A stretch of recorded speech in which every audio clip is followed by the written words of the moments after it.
Hi, everyone. I'm Mike Eppiheimer, founder and CEO of Threefold Yes Consulting.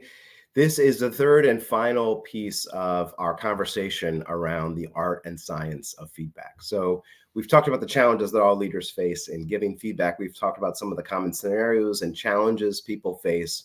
We've talked about trying to get a sense of the scenes that matter the most to you. And then we've discussed three different feedback models that can help you to put some structure around your work. And we've also discussed some feedback from a surprising source around the art of improvisation and how it really helps us to improve our feedback scenarios. So in this final section, I'd like you to pull out your handout or your tablet or the piece of paper that you're following along with and think through the specific scenarios in which you might be giving feedback in your teams and with the people that you work. And so we're going to really talk through three different questions here. And the idea behind this section is really to get you in the right mindset and then have you come back to this as you go through multiple different cycles of feedback, of learning, of doing well, of being challenged, and getting better and better along the way.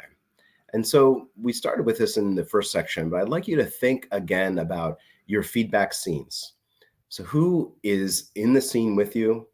Where does the scene take place? What are the emotional stakes of the scene?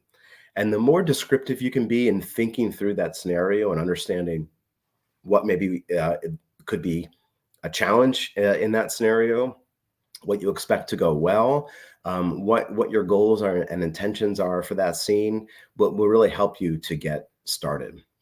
And then the next step in putting your feedback into action and putting it into practice is thinking about your planned approach. So maybe the SBI, situation, behavior, impact type of framework is going to be most helpful as you're trying to really lower the temperature on any kind of emotional interaction and focus specifically on actions and behaviors of the leader. Maybe kind of digging into more of the radical candor approach and knowing that you need to challenge more directly to someone when you've been a bit too nice, but not maybe clear and kind enough in your feedback. So just think through the model that works best for you and how you're going to apply it. And as I said in earlier sessions, there's no perfect model, but what really matters is that you actually make a choice with intention around the approach that you're going to follow and then put it into practice. And the more consistent you are in doing that, it'll give you a framework to guide you along the way. And then it'll also give you an opportunity to reflect on how it worked or maybe was challenging and what you can do better in the future. And then what are some of the improvisational practices that might help you to improve the scene? Fundamentally, any kind of feedback conversation is an improvisational scene where you can have the script in your head all played out, but it's going to change when you have that interaction one-on-one with another. So think about how to make the scene as effective as possible, make your scene partner look good, and embrace the reality of what happens back and forth rather than sticking with a script that you wrote out that may be altered a bit when you actually put it into practice.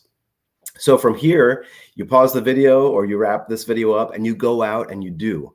And the more you do and the more you put this into action, the more you're going to learn and take away from it. And that leads us to our final little bit of information here, which is that take note of your learning, write it down on your handout, keep a feedback journal around the way that you're testing this out and study it, learn from it, maybe find a colleague who is working on similar issues and have some reflective conversations with them as well. And this is pretty simple.